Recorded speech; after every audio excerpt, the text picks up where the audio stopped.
पालकमंत्री चंद्रकांत दादा पाटील यांचे आमच्या सर्व समाज बांधवांच्या वतीने आम्ही सहर्ष या ठिकाणी स्वागत करतो। टाळ्यांच्या गजरामध्ये आपण त्यांचं स्वागत करूया।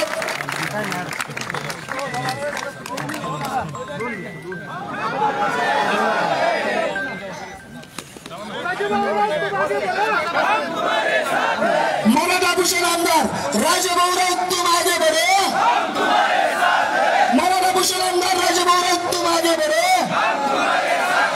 एक मराठा हिंदवी स्वराज्य संस्थापक जाणता राजा छत्रपती शिवाजी महाराज की, धर्मवीर छत्रपती संभाजी महाराज की जय भवानी।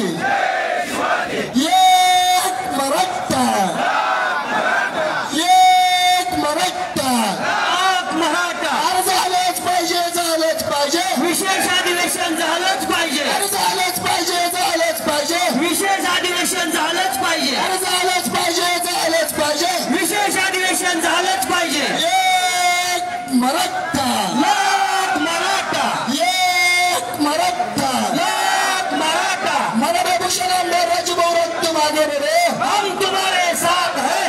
या तिसऱ्या दिवसाच्या ठिय्या आंदोलनाची दखल घेत सरकारच्या वतीनं मराठाभूषण आमदार राजभाऊ यांच्याशी चर्चा करण्यासाठी तसेच सर्व समाज बांधवांशी चर्चा करण्यासाठी सरकारचे प्रतिनिधी म्हणून सोलापूर जिल्ह्याचे पालकमंत्री उच्च शिक्षण केंद्र मंत्री आदरणीय चंद्रकांत दादा पाटील आलेले। हिंदवी स्वराज्य संस्थापक जाणता राजा छत्रपती शिवाजी महाराज की जय भवानी, जय भवानी, जय शिवाजी, जय शिवाजी। हम तुम्हारे साथ हैं।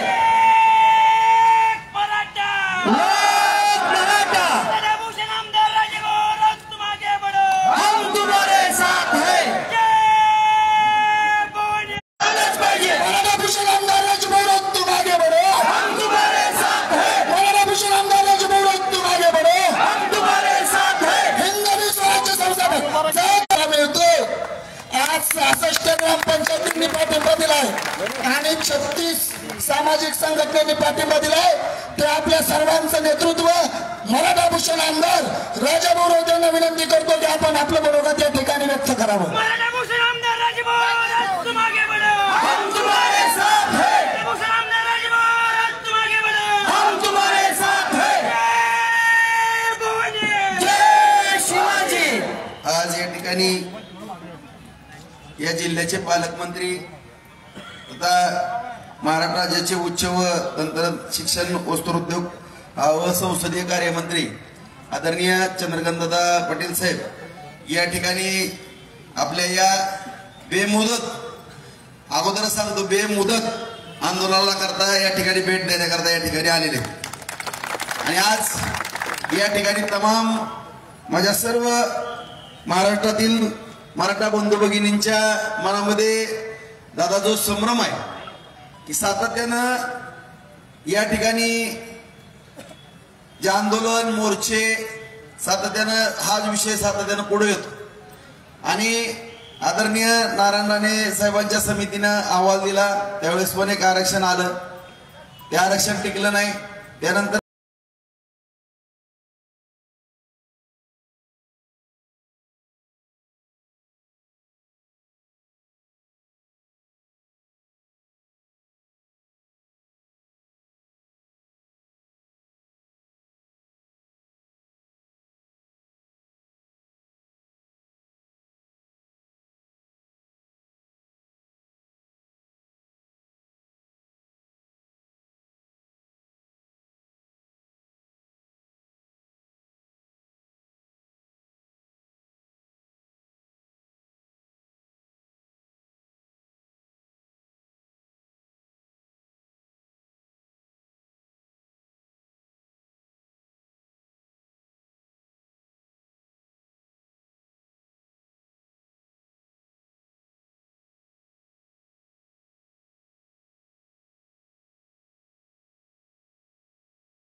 विषयावर बोलणार नाही, कारण काही मराठा समाजाच्या वरिष्ठ पातळीवरच्या काही नेते मंडळींनी मला सूचना दिल्या की व्यक्तिगत टीका टिप्पणी आता करू नका, आणि जर माझ्यावरती आता हितनं पुढे कुणी टीका टिप्पणी केली तर त्याला माझ्या पद्धतीनं मी उत्तर देईल आणि समर्पक उत्तर देईल. वेळवाकडे उत्तर असणार नाही, योग्यरित्या उत्तर देणार आहे की नेमकं आता या ठिकाणी सगळ्या 288 आमदारांची भूमिका काय, त्याचबरोबर शासनाची भूमिका काय आणि विरोधी पक्षाची भूमिका काय.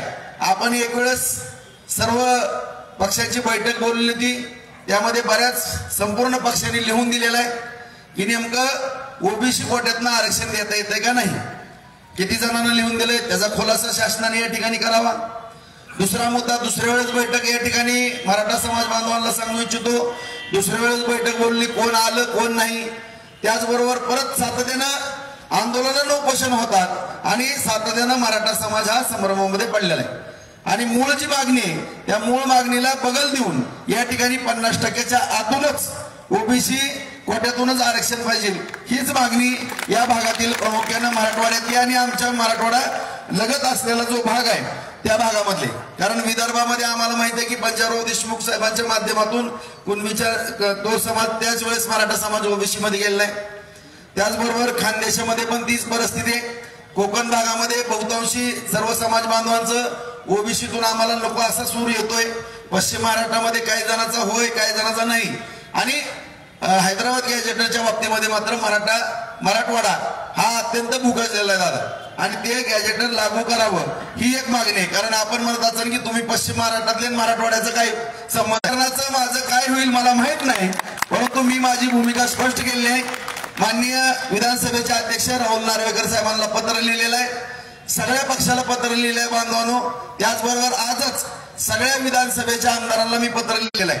त्याच धर्तीवरती या ठिकाणी आपल्याला आम्ही निवेदन देऊ इच्छितो की मुलांना व मुलींना व्यावसायिक अभ्यासक्रमासह सर्व प्रकारच्या उच्च शिक्षणास प्रवेश घेणारे आर्थिक दृष्ट्या दुर्बल घटक EWS, सामाजिक व शैक्षणिक दृष्ट्या मागासवर्ग SC BC तसेच इतर मागासवर्ग ओबीसी या प्रवर्गातील विद्यार्थ्यांना शिक्षण शुल्क व परीक्षा शुल्क 100% माफ करणे व सर्व विद्यार्थी अशाच पद्धतीने चालू राहणार आहे.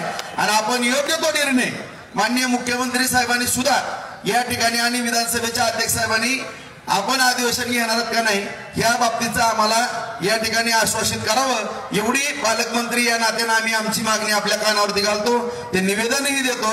त्यावरती आपण शासनाचं काय जे म्हणणं आहे ते आम्हाला या ठिकाणी कळवावं अशी या ठिकाणी, आणि विरोधी पक्षाला सुद्धा आपण विचारणा करावी. कारण मी पत्रकार बांधवांना सुद्धा रुजून सांगू इच्छितो, सगळे या ठिकाणी नॅशनलचे राज्यातले पत्रकार बांधव आहेत, या ठिकाणी गुंजावपणा सगळेजण करतात.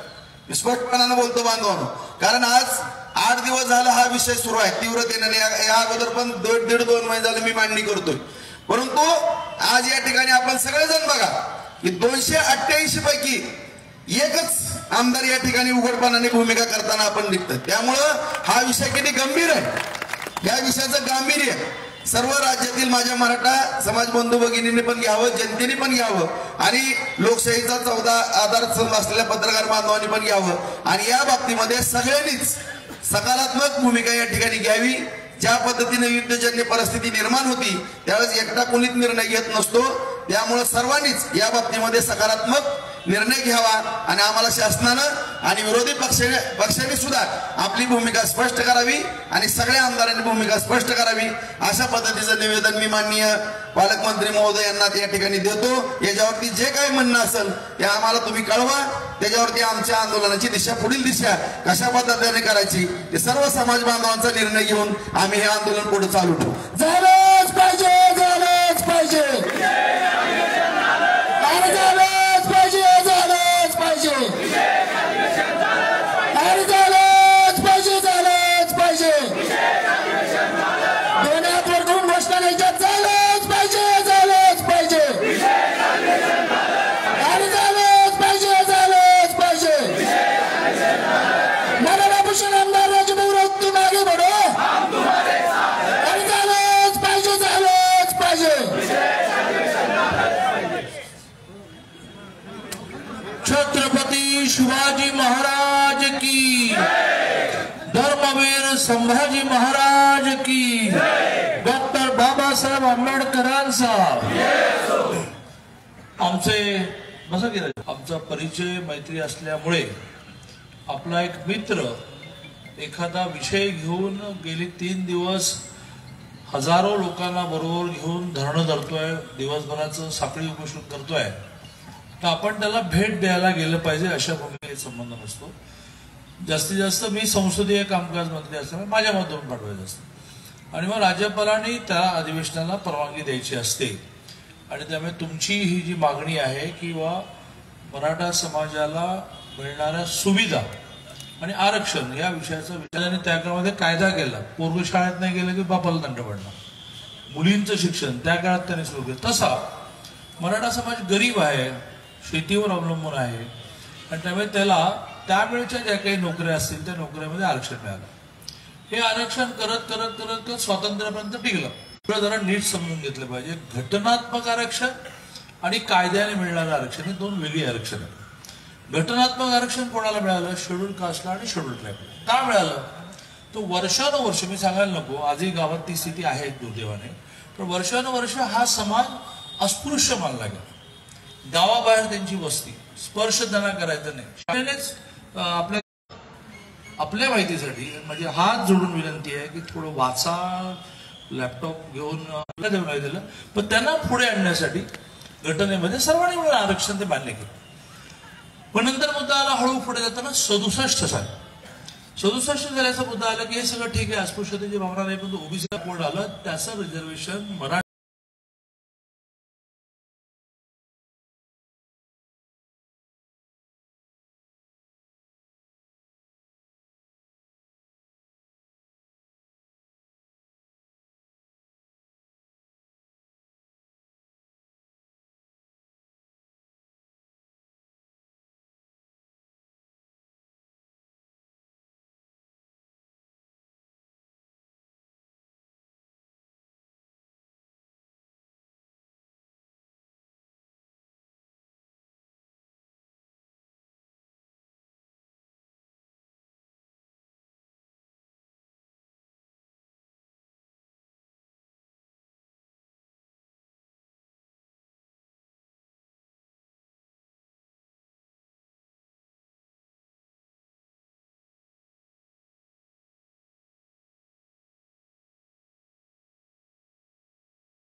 यशवंतराव चव्हाणांपासून सुरुवात करू, मग येऊ शंकरराव चव्हाणांपर्यंत येऊ, वसंतदादांपर्यंत येऊ, वगैरे वगैरे वगैरे. ते थेट पृथ्वीराज चव्हाणांपर्यंत.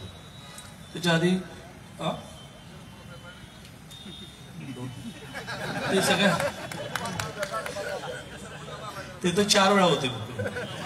तेव्हा सलग 5 वर्ष नव्हते, पण टप्प्याटप्प्याने 4 वेळा होते. देवेंद्रजींवरचा राग त्यासाठी आहे की एक मात्र मुख्यमंत्री वसंतराव नाईकांनंतर की जे सलग 5 वर्ष, बाकी विलासराव देशमुख 1.5 वर्ष, पृथ्वीराज बाबा 2 वर्ष, शरद पवार 4 वेळा असतील तर एकदा 1.25, एकदा 1, एकदा 2 असं होतं. त्यामुळे ते राग तो देवेंद्रजींवर आहे. तर अशा कुठल्याही मराठा मुख्यमंत्र्यांनी हातात सत्ता असताना या 382 जाती ज्या ओबीसी टाकल्या गेल्या त्यात एक मराठा जात टाकायला अडचण नव्हती ना.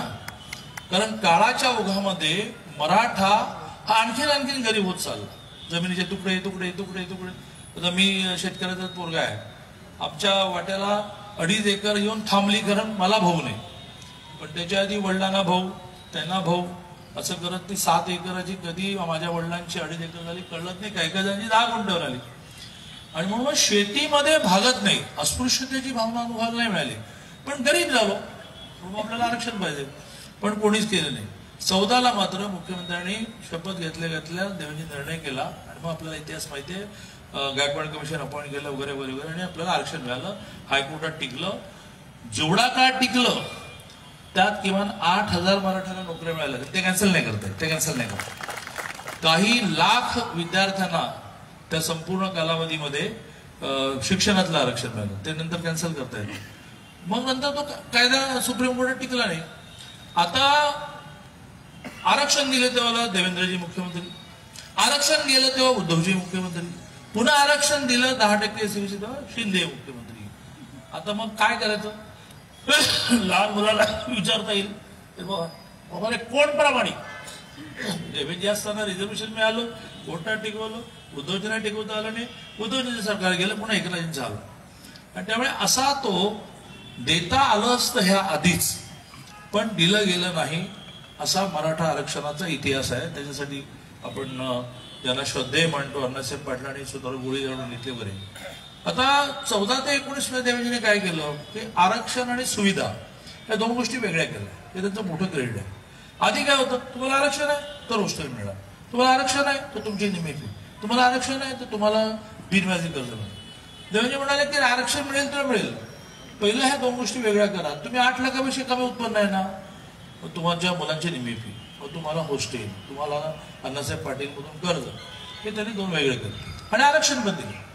आता तिढा असा निर्माण झालेला आहे की 50% वर जाता येत नाही. त्याचे कोर्ट निर्णय, सुप्रीम कोर्टाचा निर्णय आहे. आणि मनोज दादा जरांगे पाटलांनी सुरू केलं की बा आम्हाला कुणबी म्हणा आणि ओबीसी टाका. आता मधल्या काळात मोदीजींनी आर्थिक मागासांचं एक रिझर्वेशन दिलं, 8 लाखापेक्षा कमी असताना 10%. त्याच्यामध्ये फक्त 21 जाती उरल्या, कारण त्याचा नियम असा आहे, कायदा असा आहे की ज्यांना जातीचं आरक्षण मिळतं त्यांना आर्थिक मागासाचं मिळत नाही. 21च जाती उरल्या, तर 3 मुख्य उरले, मराठा उरली, लिंगायत उरली, ब्राह्मण. लिंगायत ब्राह्मणे 8 लाखापेक्षा वरती असतात, तुम्ही सगळं मराठ्याला मिळालं. 3 वर्ष आर्थिक मागासांचं आरक्षण 8.5% मराठ्यांना मिळालं. मग आता आपण आग्रह धरला की मराठ्यांना वेगळं आरक्षण मिळालंच पाहिजे, दिलं एससीबीसी. आता आपलं आर्थिक मागासांचं गेलं. मग त्यात कोणती जात उरली? ब्राह्मण 8 लाखाच्या खाली नाही, लिंगायत 8 लाखाच्या खाली नाही. आता मी माहीत म्हणून सांगत नाही, पण माहिती घ्या की ह्या वर्षी 8 लाखापेक्षा कमी उत्पन्न असणारं 10% आरक्षण कोणाला गेलं. काही ठिकाणी रिकामं गेलं, मिळालंच नाही. आणि काही ठिकाणी कोणाला मिळाले तुम्ही जाहीरपणे बोलू नका, मी पण जाहीरपणे बोलत नाही. काय आपलं कोणाच्या जातीवर धर्मावर आक्षेप नाही, आपलं घालवलं एवढंच मला म्हणायचं. आपल्या प्रारंभ प्रमाणे तर आपल्याला तर वेगळं दिलं एससीबीसी, आता आपल्याला ते देता येणार नाही. आणि त्यामुळे कुणबी करा आणि टाका. म्हणजे कशात टाका तर 19% मध्ये टाका. जाती किती आधीपासून आहे? 382. तुम्ही किती जात होणार? 383.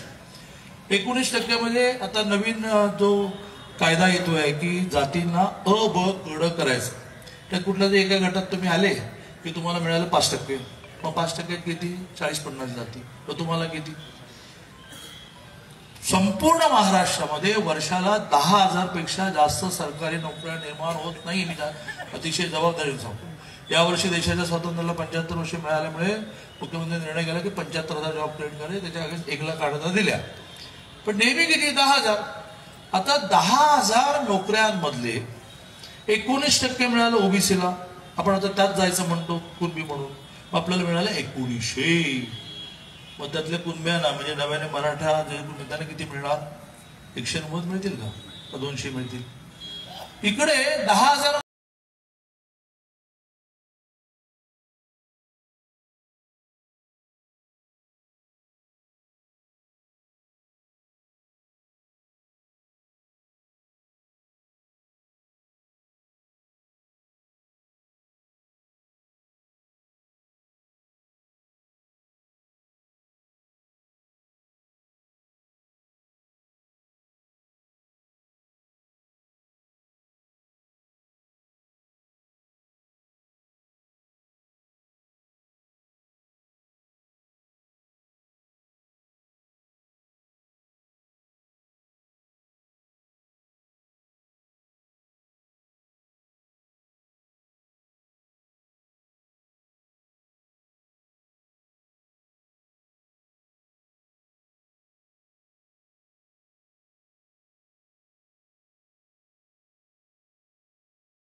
आईकडून नातं येऊ शकत नाही, वडिलांकडून यावं लागेल, इतकाच फरक आहे.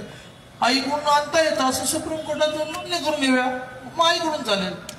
अन्यथा सगळे सोयऱ्यांची अधिसूचना 2017 साली अंमलबजावणी मान्य बिंदूला अंमलबजावणी सुरू आहे. त्याची लागत एखादं सर्टिफिकेट बाकीच्यांना लागत नाही. त्यामुळे मला असं वाटतं की या सगळ्याचा शांतपणे विचार केला पाहिजे की आपण काय मागतो, त्यातून काय मिळणार आहे. इकडे एकच उदाहरण देतो, फार वेळ मला बोलायचं नाही. अण्णासाहेब पाटील महामंडळातून किती लोकांना लोन मिळालं? 1 लाख.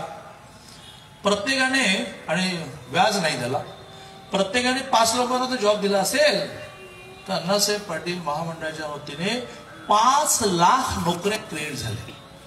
आणि आपल्याकडे काय वर्षाला 10,000 schedule caste, schedule tribe, OBC मध्ये आम्ही जातो म्हणायला. म्हणजे ते 1 लाख गुणिले 5 म्हणजे एक दुकानदारी काढलं ते 10 लोकांना नोकऱ्या देतो आपण, पण 5 धरू. 5 लाख आम्हाला नको. आणि आम्हाला मात्र या 10,000मध्ये 10%, 18%, 19% जे मिळणार आहे ओबीसीला, त्यात आम्हाला घालायचा म्हणतो. याचा विचार आपण करा. तर हा निर्णय इथे नाही, म्हणजे मी या राज्याचा सिनियर मंत्री असूनही मला सवय नाही की काहीतरी खोटं बोलायची. हा निर्णय जो आहे तो कोर्टात जाईल. सरसकट मराठ्यांना पूर्वी म्हटलं की ते कोर्टात जाईल. आईकडून आपण सर्टिफिकेट द्यायला लागलो, मातृसत्ता कोर्टात जाईल. टिकेल की नाही माहित नाही. मग चला असं म्हणा की जा कोर्टात तरी पाठवून द्या, मग बघूया असं म्हणा.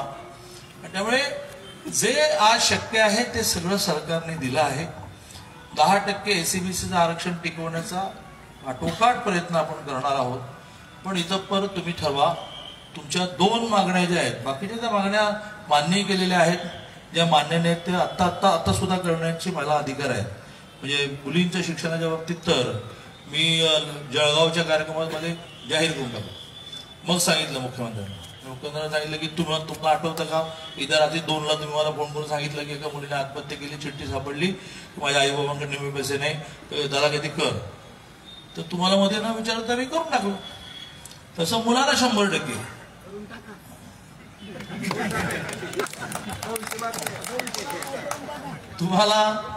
तुम्हाला एक सांगतो की ह्या वर्षी इंजिनिअरिंगच्या 25% जागा रिकाम्या गेलेल्या आहेत. ऍडमिशन घ्यायला पुरत नाही. आणि आपण आरक्षणाच्या कशासाठी आरक्षण पाहिजे? चांगल्या कॉलेजमध्ये की नाही. तुम्ही काय म्हणाल, तुम्ही खूप हुशार आहात, माझ्याशी आर्ग्युमेंट कराल. 25% जागा रिकाम्या आहेत ना, त्या खडतूस कॉलेजेस आहेत. आमच्या पोरांना रिझर्वेशन चांगल्या कॉलेजमध्ये मिळत नाही.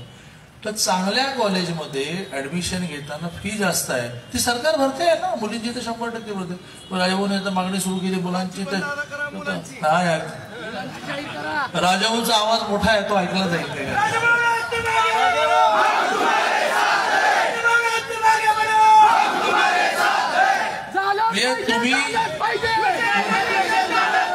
तुम्ही चांगल्या कॉलेजेसमध्ये 10% ऍडमिशन वाढवून द्या म्हणा.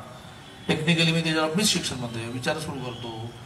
मेडिकल काउन्सिल आणि AICT दोघांची परवानगी आणायला लागते. का तर बऱ्या कॉलेजमध्ये पोरांना ऍडमिशन पाहिजे की नाही. मुळात कुठल्याही बऱ्या कॉलेज, सगळ्यात चांगलं मेडिकल कॉलेज कुठलं? कराडचं कृष्णा. आत गेलं तर म्हणाल आता मी मेडिकलला ऍडमिशन घेऊ. 22 लाख रुपये वर्षाला फी आहे. ती 22 लाख रुपये मुलीची फी भरणार की नाही सरकार? मग तुम्हाला चांगल्या कॉलेजमध्ये त्याच्यापेक्षा कुठल्या चांगल्या कॉलेज ऍडमिशन पाहिजे? तरीही चांगल्या कॉलेजमध्ये 10% जागा वाढवा. माझ्याकडे डिमांड करा ना शिक्षण मंत्री म्हणून. मी लगेच कामाला लागतो की कसं वाढवतील काय वाढवतील. शिक्षणातल्या आरक्षणामध्ये तर हॉस्टेल दिली नाही, हॉस्टेल मिळालं तर दरमहा 6,000 रुपये आहेत, वर्षाला 60,000 रुपये आहेत. शिक्षणाच्या बाबतीमध्ये आता आरक्षण द्या विषय असायला पाहिजे, पण ते ज्यासाठी आहे ते सगळ्या गोष्टी आपण दिलाय. नोकरीमधल्या आरक्षणाची स्थिती अशी आहे की प्रायव्हेट जॉब जास्त आहेत, सरकारी जॉब कमी आहेत. सरकारी जॉबमध्ये एवढीशे आहेत, त्याच्यामध्ये आपण भांडतो. आता एवढे दिवस सगळं आंदोलन वगैरे आपण चालवतो. मला असं वाटतं की राजाभाऊंच्या सगळ्या सद्भावना ज्या आहेत त्या सद्भावनांच्या बरोबर मी आहे. त्या सद्भावना नवीन पदवी राजाभाऊंना दिली असेल तर आज ती देण्याचा एक कार्यक्रम करतो. मराठा भूषण राजाभाऊ. चला, मला असं वाटतं की एवढ्या जाहीर मॉबमध्ये प्रश्नोत्तर होणं बरोबर नाही, पण मी माझी भूमिका मांडली, इतिहास मांडला आणि जे जे करणं शक्य आहे ते सगळं करू असं मांडलं. पण राजभवनची जी मागणी आहे की विशेष अधिवेशन बोलवा, त्याचा आवाज थेट त्यामुळे राज्यपालांपर्यंत ह्याचा आवाज पोहोचला आहे आणि राज्यपाल मुख्यमंत्र्यांना विचारतील काय करायचं ते. जय हिंद, जय महाराष्ट्र. एक दादा, विशेष अधिवेशनाचं तर आम्हाला आम्ही माननीय मुख्यमंत्री आणि अध्यक्ष साहेबांकडनं उत्तर घेणारच आहे. फक्त आपल्या माध्यमातून आम्ही, तुम्ही जिल्ह्याचे पालकमंत्री आहेत, निवेदन दिलेलं आहे दादासाहेब, परंतु आपण या ठिकाणी उपस्थित आहेत असं तुम्ही आम्हाला टाळून जाऊ नका. मराठा मुलांच्या